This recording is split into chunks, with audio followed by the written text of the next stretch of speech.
here to help you with breeze. Planting seeds and teaching skills. Teachers turn schoolyards to dreams. Who hates school gardens with ease? Want to grow a school garden with ease this upcoming school year? I have a new idea. You're listening to the School Gardens with Ease podcast. I'm your host, Leila Mireskandari, and this is episode 57. This morning, as soon as I opened my eyes, a brand new idea came to me that I want to share with you and hopefully get some feedback on it from you. A little bit of a backstory first, though. If you've been following me for a while, you probably know that my journey as a school garden gal was inspired by permaculture, yes, but mainly by my kids. When I came across permaculture on my maternity leave with my second daughter 15 years ago, and I became aware of how much growing food is easier than we all have been led to believe or were imagining, one of the first thoughts that came to my mind after thinking, why was I not taught this skill, was this thought. Why on earth isn't my older daughter, who was in elementary school back then, not learning this skill even now? Why on earth no one is teaching this in schools even now? Because I was all grown up, sure. But what about the next generation?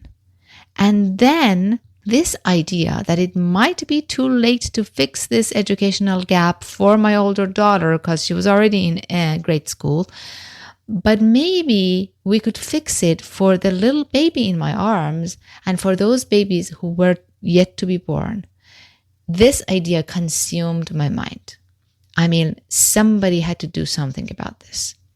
And after trying permaculture in my own backyard for a few years and proving to myself that it actually works, the first place I started teaching it to kids was my older daughter's elementary school as an after-school program.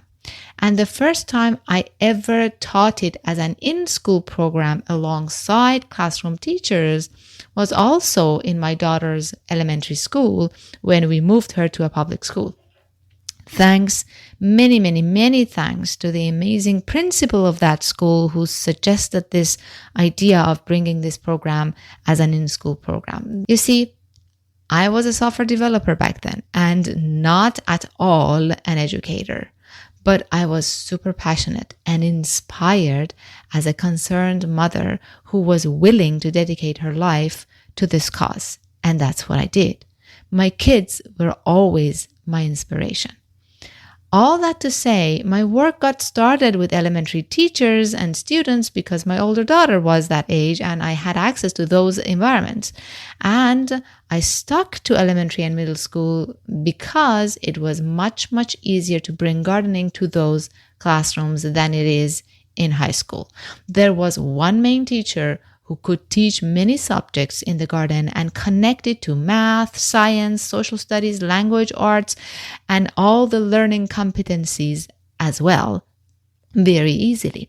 This solved the dependency issues other school gardens or other teachers or other parent communities who were trying to grow school gardens in other schools, the dependency that they had to parent volunteers. It removed many headaches, eliminated all the nonsense, and made my programs a rewarding and easy way to grow school gardens for elementary and middle school teachers. This story is longer than this, obviously, because I quit my job in the process. I got, a related master's degree, a permaculture certificate, became a certified landscape designer, got my, sustainability education diploma. And also COVID happened in the middle of all this. And for 2 growing seasons, we lost many of our school gardens, and that forced me to turn my in-person programs into the Oasis series of online programs, which you might have heard about, etc., etc. We won't get into any of those in details because, believe it or not, I have a point that I would like to make by telling you this story here. When my older daughter went through high school, I looked at the educational structure of high schools and decided that I would not even bother trying to help high school teachers grow school gardens, because for this to work, for what I was doing in elementary and middle schools to work, and that was working really well for elementary and middle schools, for that to work in a high school, it would need to be a separate credit course, and it would need to have enrollments, and budget needed to be allocated to it. And with educational budgets constantly being cut, the chances of such a credit course being successful long term was slim. And I had my hands full with elementary and middle school teachers at that point in time. So, I thought, never mind high schools. Until last year, when my second daughter started high school and her science teacher grew or tried to grow food seedlings with her class, with my daughter's class. What a noble initiative and such a great start.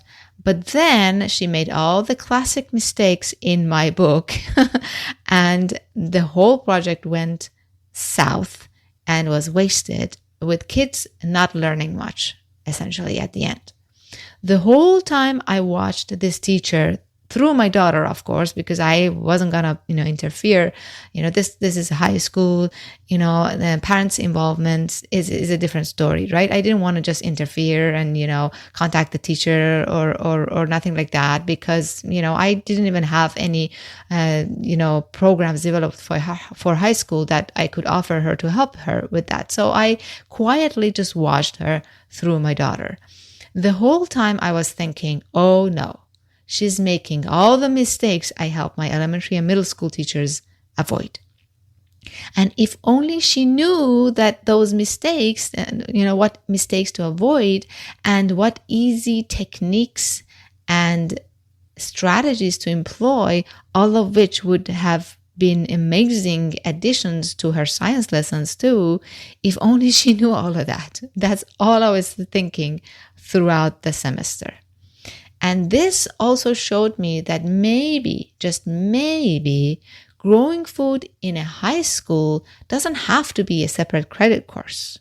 Maybe it could be part of the science class or part of the arts class, if the art teacher is interested, or part of the plethora of special needs classes, if those teachers were interested. In fact, I have many requests throughout the years to work with special needs high school students. Essentially, any teacher who believes growing food could connect very well to her or his curriculum and are teaching the same class of students for the whole spring semester could easily grow a school garden with my method. Now, this would be a great addition to the spring semester and not the fall semester, which is actually one of the mistakes that my daughter's science teacher made. She tried to do this in a fall semester.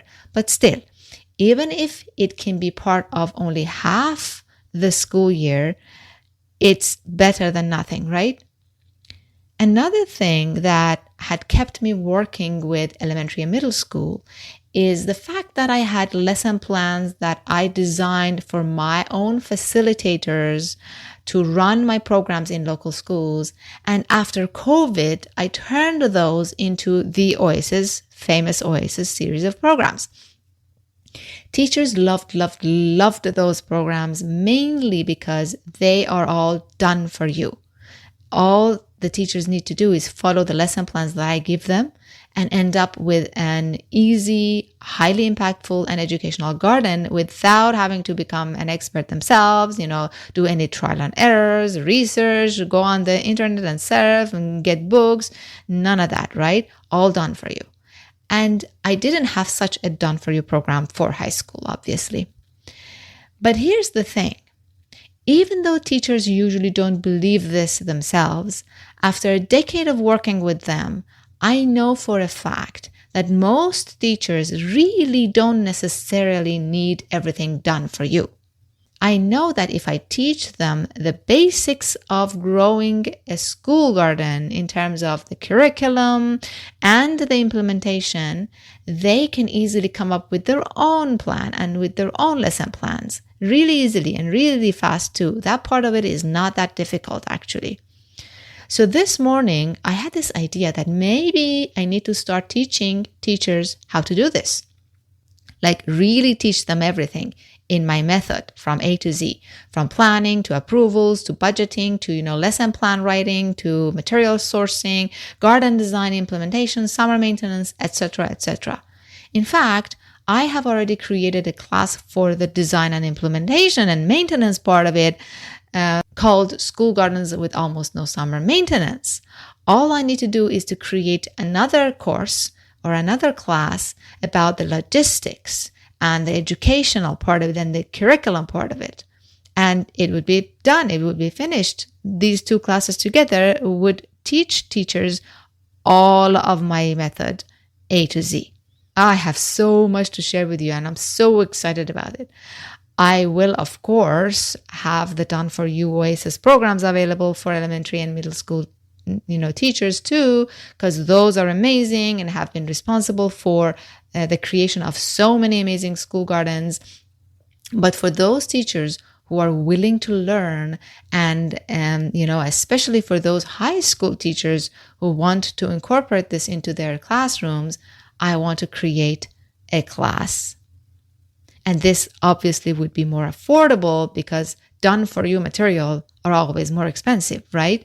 Than, a class in which you have to actually put some effort and learn and all of that. We will call this the School Gardens with Ease class. What do you think? Do you think I should do this?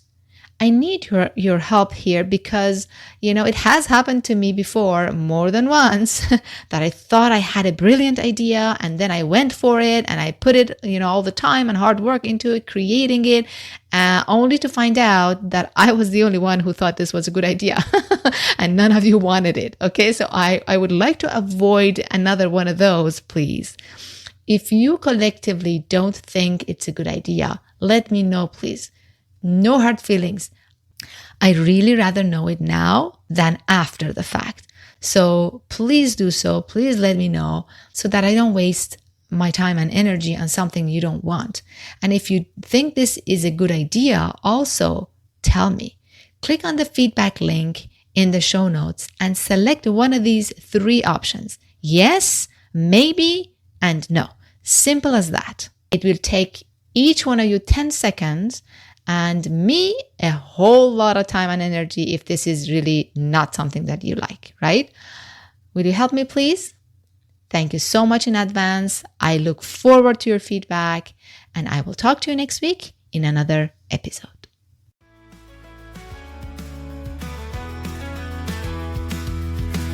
You've listened to the entire episode, and for that, I want to thank you from the bottom of my heart. I hope you enjoyed it, and if you did, please leave me a review on Apple Podcasts and Spotify, and please share this episode with other teachers who might be interested in this topic. See you next week for a new episode.